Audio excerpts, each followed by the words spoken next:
धन्यवाद ऋतिक। इसके बाद खुशबू मिश्रा तैयार हैं और खुशबू मिश्रा के बाद प्रगति, आप तैयार रहें।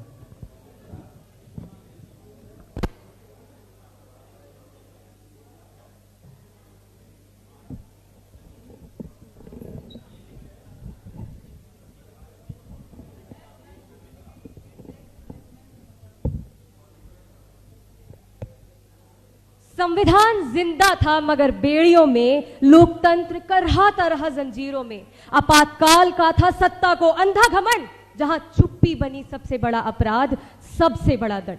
Good afternoon to everyone. Today I, Khushbu Mishra, is going to tell you about my views about 50 years of emergency, lessons for Indian democracy. I will ask every one of you, what is the first thing that comes in your mind when you hear the word democracy? India. Why? Because India has the largest democracy and the high amount of people that are following that democracy. In that time, one of the darkest era, then Prime Minister, Mrs. Srimati Indira Gandhi, took the hands of the Article 52 and applied the emergency. People were following the rules, but in the fear, not with the respect. The three major things that happened at that time are the lessons, the true lessons. What we are talking about here is the true lessons of the Indian democracy. The very first is the forced sterilization.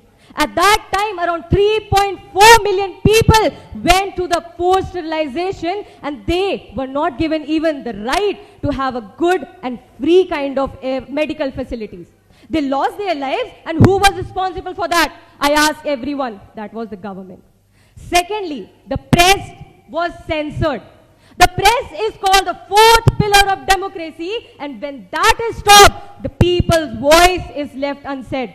At that time, around 256 people were sent to the jail without any prior notice and without any information. That was the killing of the democracy. Third, and the most important, were the fundamental and the human rights that were snatched. It is said that in the emergency, Article 20 and 21 do not get suspended. But what happened at that time shook the heart of every Indian citizen. The Article 20 and 21, right to life, was taken from the people. That time, people were very afraid. And I ask about everything that has happened is a real lesson.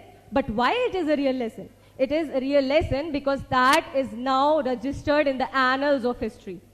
At the end, I would say that it has been said by James Clark that the difference between a politician and a statesman is that politician looks from one election cycle to another election cycle, and a statesman looks from one generation to the another generation.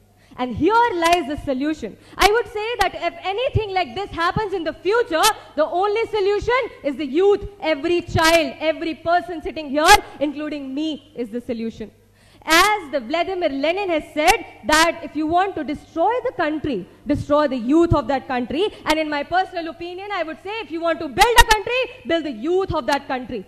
Thank you.